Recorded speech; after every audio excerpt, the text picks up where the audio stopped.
जय हो बा भैया बा। अरे वो तो छा गई महाराज सगरो रौले चर्चा बा। जय हो राउड जोड़ा बा, क्या बात है।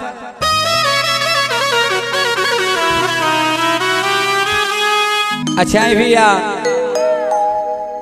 हम गायक कलाकार दीपक सूरदास यादव और वो लोग के समक्ष एगो और हमनी के सोहर भेज रहल बानी जा। अरे वह समझ तो जानते बानी लोग कि रे वो लोग हमरा के दुलार प्यार दिहिला लोग ताउर सुन के दीपक सूरदास और बढ़िया गावेले का मन भैया। ऐसे हम चाहम कि जैसे हमरा ओ सोहर गीत के वालों दुलार प्यार स्नेह देनी सभे आज भी देता नहीं लोग। ऐसे हम चाहम कि यहू सोहर के हमरा दुलार प्यार स्नेह देम सभे काहे से कि भैया हम तो दोनों आँख से अंधा बानी, हम तो दोनों आँख से देख ना सकीला का मन भैया। खाली प्यार मोहब्बत कर सकेला बाप एमे तो एकदम टाइट। तो चली रवा लोग के बीच एगो हमनी के ई घरेलू सोहर ह। ए सोहर के हमनी के माई बहन लोग गावेला लोग, चाची लोग गावेला लोग, के तरह गावेला लोग। हा हा हा अरे तब बबुआ के पापा बारिशावा होरिला वहाँ गोड़ कैसे भइले आके तोहरा सोई में गईले होरिला वहाँ गोड़ कैसे भइले। बाबू ने भैया तनि से म्यूजिक चाहिए महाराज। जय हो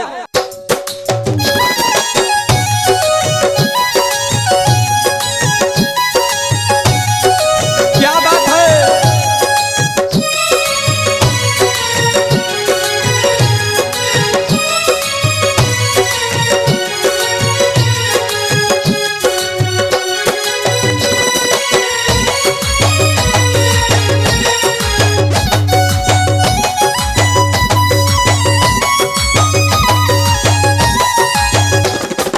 बबुआ की पापा बड़ी सावड़ होरिला वहाँ गोड़ कैसे भइले। बबुआ की पापा बड़ी सावड़ होरिला वहाँ गोड़ कैसे भइले के तोहरा सोई में गईले होरिला वहाँ गोड़ कैसे भइले के तोहरा सोई में गईले होरिला वहाँ गोड़ कैसे भइले। बबुआ की पापा बड़ी सावड़ होरिला वहाँ गोड़ कैसे भइले। बबुआ के पापा बड़ी सावड़ होरिला वहाँ गोड़ कैसे भइले के तोहरा सोई में गईले होरिला वहाँ गोड़ कैसे भइले के तोहरा सोई में गईले होरिला वहाँ गोड़ कैसे भइले।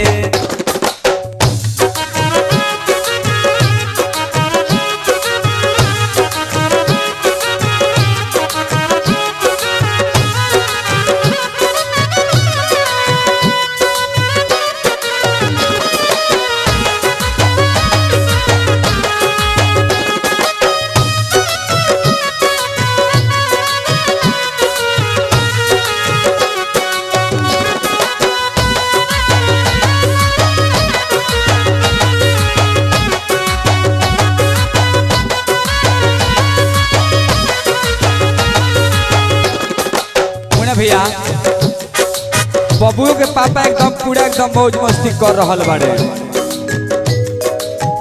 बबुआ के पापा लुटावस 2000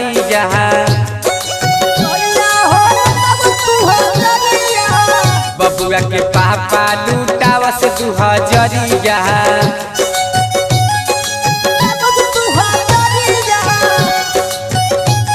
अरे बबुआ की मम्मी बड़ी सावर होरिला बहा गोड़ कैसे भइले बबुआ की मम्मी बड़ी सावर होरिला बहा गोड़ कैसे भइले के तोहरा सोयरी में गइले होरिला बहा गोड़ कैसे भइले के तोहरा सोयरी में गइले होरिला बहा गोड़ कैसे भइले।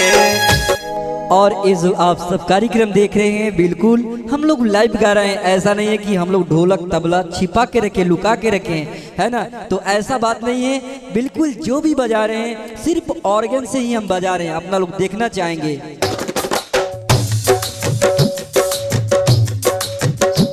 आप लोग देख रहे हैं ना, हम सिस्टम से ही बजा रहे हैं। और ये भाई जो अंधे आदमी है इनको गवा रहे हैं। और ये बहुत अच्छी कलाकार अलका रानी जो कि काफ़ी अच्छा गाती है, बहुत इनका जो स्वर है बहुत मधुर आवाज़ में गाती हैं और काफ़ी अच्छा गीत गाती हैं। इनका यूट्यूब पे और फेसबुक पे हर जगह इनका वीडियो ट्रेंडिंग करता है। और आप सबके बीच में आए हैं और कलाकारी के माध्यम से कुछ सीख रहे हैं, है ना। तो आप सब इनको भी प्यार दीजिए और इनको भी प्यार दीजिए, है ना। और आगे बढ़ाए दोनों कलाकार को। और आइए अगले अंतरे की ओर चलते हैं।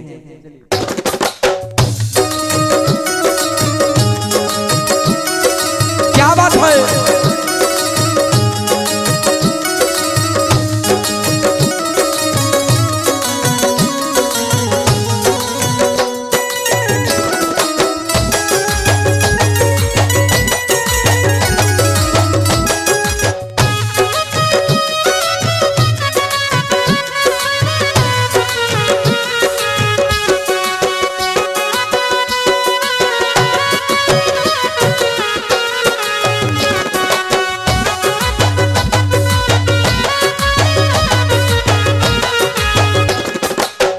बबुआ के मौसी हो बाड़ी रसीली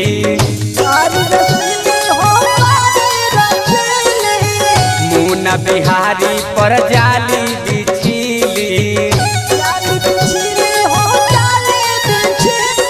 मास्टर मुकेश दीपक कहे होरिला बहा गोड़ कैसे भइले मास्टर मुकेश दीपक कहे होरिला बहा गोड़ कैसे भइले के तोहरा सोयरी में गइले होरिला बहा गोड़ कैसे भइले के तोहरा सोयरी में गइले होरिला बहा गोड़ कैसे भइले के तोहरा सोयरी में गइले होरिला बहा गोड़ कैसे भइले। और आशा करता हूँ कि यह वीडियो आप सबको बहुत ही अच्छा लगा होगा। जैसे आप सब उस सोहर गीत को आप सब खूब प्यार दुलार दिए थे, उसी तरह इस गाने को भी आप सब खूब प्यार दुलार दीजिए। आप सब प्यार देते हैं ना तो ये बहुत खुश रहते हैं, बोलते हैं कि अरे हमें तो पब्लिक इतना सपोर्ट कर रहे हैं ना। और कभी कभी मुझे बोलते हैं कि भैया मुझे तो सब कुछ काला ही दिखाई देता है, आपको भी कभी देखे नहीं है, तो बहुत दुख होता है ना। तो आप सब इस भाई को खूब प्यार दुलार दीजिए ताकि हम लोग बोलते हैं कि देखो तुम इतना स्टार बन चुके हो, तो इनको बहुत ही अच्छा लगता है। और जितने भी कलाकार आते हैं सभी इनको प्रणाम करते हैं, तो और इनको अच्छा लगता है। तो आप सब खूब प्यार दुलार दीजिए इनको और रातों रात स्टार बनाएं। तो आज के लिए इतना ही था, फिर से मिलेंगे एक नेक्स्ट वीडियो में, तब तक के लिए good take care, bye by.